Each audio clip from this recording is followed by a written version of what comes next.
আসসালামু আলাইকুম, কি অবস্থা সবার? আশা করি নিশ্চয়ই ভালো আছেন। তো বরাবরের মতো আমি আবারও চলে আসলাম ডেইলি মার্কেট আপডেট নিয়ে। তো শুরুতেই আমরা যদি ইকোনমি ক্যালেন্ডারের দিকে তাকাই তাহলে আজকের দিনে তেমন কোনো মেজর নিউজ চোখে পড়তেছে না। সো আমরা আশা করতেই পারি যে মার্কেটটা আজকে টেকনিক্যালি মুভমেন্ট করবে। তো আমরা যদি সরাসরি ডলার ইন্ডেক্সের দিকে তাকাই তাহলে দেখব যে গত শুক্রবারের পর থেকে ডলার কিন্তু কিছুটা উপরের দিকে বুলিশ মুভমেন্ট দিয়েছে। মূলত এখানে কিছু ফান্ডামেন্টাল নিউজ ছিল, যেই নিউজগুলোর প্রভাবে মার্কেটটা এইভাবে আপ হয়েছে এবং ওই নিউজগুলো থেকে আমরা যে ডেটা পেয়েছি তাতে করে এখন পর্যন্ত বিভিন্ন অর্থনীতিবিদরা মনে করতেছেন যে ফেড নেক্সট মিটিংয়ে প্রায় 80% মতো সম্ভাবনা তৈরি হয়েছে যে ফেড নেক্সট মিটিংয়ে আরও 25 বেসিস পয়েন্ট ইন্টারেস্ট রেট বৃদ্ধি করবে। এবং ব্যাংকিং সেক্টর থেকে কিছু লাভজনক তথ্য এসছে, তাতে করে এখন পর্যন্ত যেটা মনে হচ্ছে যে যুক্তরাষ্ট্রের অর্থনৈতিক বাজার খুব বেশি একটা খারাপ না।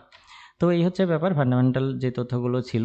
এরপরে আমরা যদি একটু লক্ষ্য করি যে ডলার এখান থেকে পাম্প করেছে, বেশ ভালো কথা। এখান থেকে ডলার কিছুটা বুলিশ মুভমেন্ট দিয়েছে, কিন্তু আমরা যদি লক্ষ্য করি তাহলে দেখব যে আমাদের যে রেজিস্ট্যান্স জোনটা রয়েছে 101.808 এই লেভেলটা থেকে কিন্তু সম্পূর্ণ প্রাইসটা রিজেক্ট করে আবারও ডাউন হতে চলেছে ডলারটা।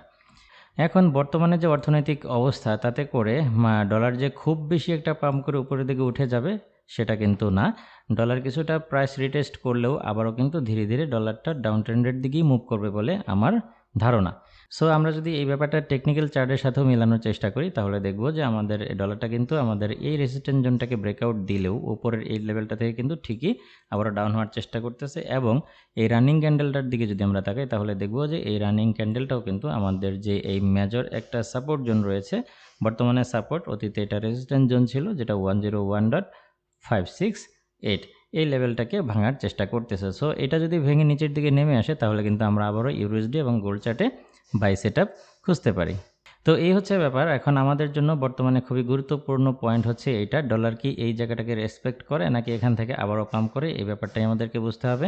সো ডলারটা যদি এই জোনটাকে ব্রেকআউট দিয়ে নিচে ফুল একটা বেয়ারিশ ক্যান্ডেল তৈরি করে এবং যদি এই জোনের নিচে নেমে আসে, এই জোনের নিচে যদি নেমে আসে তাহলে আমরা বুঝে নিব যে ডলারটা আবারও ধীরে ধীরে ডাউন ট্রেন্ডের দিকেই মুভ করবে। এখন ব্যাপারটা হচ্ছে যে যতক্ষণ পর্যন্ত এই জোনের ভেতরে থাকতেছে ততক্ষণ পর্যন্ত আমরা আসলে তেমন কোনো সিদ্ধান্ত নিতে পারতেছি না। সো আজকের দিনে ডলারটা যদি এই প্রাইজের নিচে নেমে আসে তাহলে আমরা ডলারটাকে আবারও উইক পজিশনে ধরে আমরা ধরে নিতেই পারি যে ডলারটা তাহলে আরও ধীরে ধীরে ডাউন ট্রেন্ডের দিকে কন্টিনিউ করবে। তো এই হিসাবে আমরা যদি ইউরুএসডি চার্টে চলে আসি তাহলে আমরা দেখব যে ওখানে DXY চার্টটাও ডাউন হচ্ছে, কিন্তু লক্ষণীয় বিষয় হচ্ছে এখানে ইউরুএসডি চার্টটাও কিন্তু আমরা ডাউন হতে দেখছি। তো এই ব্যাপারটাকে আমার কাছে একটু অস্বাভাবিক লাগতেছে। তারপরেও ইউরুএসডি চার্টটাকে যদি আমরা এই জোনটাকে রেসপেক্ট করতে দেখি তাহলে এখান থেকে প্রাইসটা আবারও বাউন্স হওয়ার সম্ভাবনা রয়েছে। যদি কিনা DXY চার্টটা আমি যে লেভেলটা নোট করে দিলাম এই লেভেলের নিচে যদি নেমে আসে তাহলে ওখান থেকে ইউরুএসডি চার্টটা এই জায়গা থেকে আবারও এই লেভেল থেকে বাউন্স করার একটা সুযোগ কিন্তু তৈরি হবে। তো সেই ক্ষেত্রে আজকের দিনে আমরা ইউরুএসডি চার্টে ট্রেডিং প্ল্যানটা এইভাবে করতে পারি। যদি ইউরুএসডি চার্টটা আজকের দিনে এখানে এসে এই যে এই জায়গাটা আমরা যেমনটা দেখতে পাচ্ছি যে এখানে প্রাইসটা যেভাবে রিজেকশন পেয়েছে, যদি সেমভাবে এই ক্যান্ডেলগুলো এখান থেকে আবারও প্রাইসটাকে বাউন্স করার চেষ্টা করে বা এরকম একটা রিজেকশন ক্যান্ডেল তৈরি করে তাহলে এখান থেকে আমরা বাই ট্রেড ওপেন করতে পারি। আর এখান থেকে যদি বাই ট্রেড ওপেন করি তাহলে আজকের দিনে আমরা প্রফিট টার্গেট একটু কমই রাখতে পারি। সেই ক্ষেত্রে আমরা যদি এখান থেকে বাই নিই তাহলে এখানে আসলে প্রায় 30 পিপসের আশেপাশে একটা প্রফিট পাবো। সেই ক্ষেত্রে আপনারা প্রাথমিক পর্যায় হচ্ছে এই জোন পর্যন্ত আসলে প্রফিটটা বুক করে নেবেন। আর যারা লং টার্মের জন্য ধরে রাখতে চান তাদেরকে পরামর্শ দেবো এখনই না, কারণ যেহেতু গত সপ্তাহে শুক্রবার পর থেকে ডলারটা একটু অস্বাভাবিক আচরণ করতেছে। সো আমাদেরকে মার্কেটটা বুঝতে আজকের দিন সময় দিতে হবে। তো এই হচ্ছে ব্যাপার। সো আমরা হচ্ছে ইউরুএসডি চার্টে আমরা যদি বাই করি তাহলে হচ্ছে এখান থেকে আমরা একটা বাই করতে পারি যদি এখানে এসে সেমভাবে প্রাইস রিজেক্ট করে। হ্যাঁ, আর যদি আমরা সেল করি তাহলে অবশ্যই প্রাইসটাকে এই জোনের নিচে নেমে আসতে হবে। যদি এই জোনের নিচে নেমে আসে এখান থেকে রিটেস্টের সাথে আবারও নামতে থাকে তাহলে আমরা হচ্ছে এখান থেকে সেল করতে পারি। তাহলে আমাদের অবশ্যই প্রাইসটাকে এই জোনের নিচে নামতে হবে। যদি সেল করি তাহলে এই জোনের নিচে নেমে আসলে আমরা সেল করব, আর যদি এই জোনের উপরেই থাকে তাহলে এখান থেকে আমরা আবার বাই করব।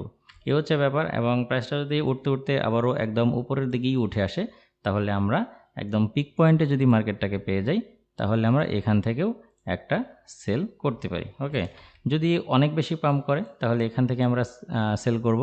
আর যদি এই জোনটাকে ব্রেকআউট দিয়ে নিচে নেমে আসে অর্থাৎ এই জোনের নিচে নামতে থাকে তাহলে এখান থেকে আমরা সেল করতে পারি। আর এখান থেকে সেল করলে আমরা এই অবধি প্রফিট টার্গেট রেখে ট্রেডটা ক্লোজ করে দেওয়ার চেষ্টা করব।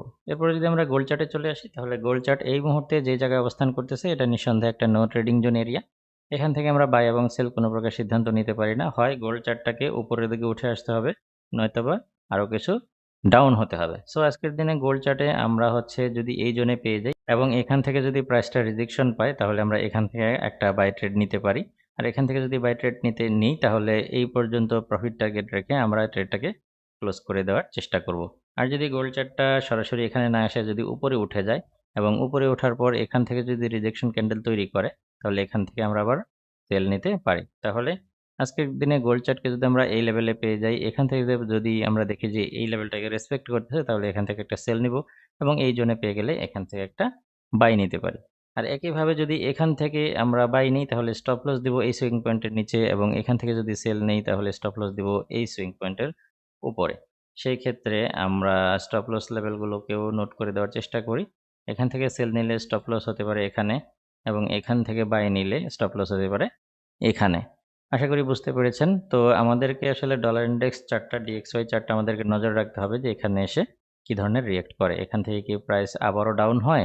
এই লেভেলটাকে রেসপেক্ট করে যদি ডাউন হতে থাকে, তাহলে আমরা হচ্ছে ইউএসডি এবং গোল্ড চার্টে আমরা বাই করার সিদ্ধান্ত নেব এবং এখান থেকে যদি আবারও এই জোনগুলোকে ব্রেকআউট দিয়ে উঠতে থাকে, অর্থাৎ 101.808 লেভেলটাকে যদি ব্রেকআউট দিয়ে উপরে উঠতে থাকে, তাহলে আমরা ইউএসডি এবং গোল্ড চার্টে সেল করার সিদ্ধান্ত নিব। আজকের দিনে ট্রেডিং প্ল্যান এই পর্যন্তই। দেখা হবে পরবর্তী কোনো ভিডিওতে অন্য কোনো টপিক নিয়ে। সেই পর্যন্ত আপনি ভালো থাকুন, সুস্থ থাকুন। আল্লাহ হাফেজ।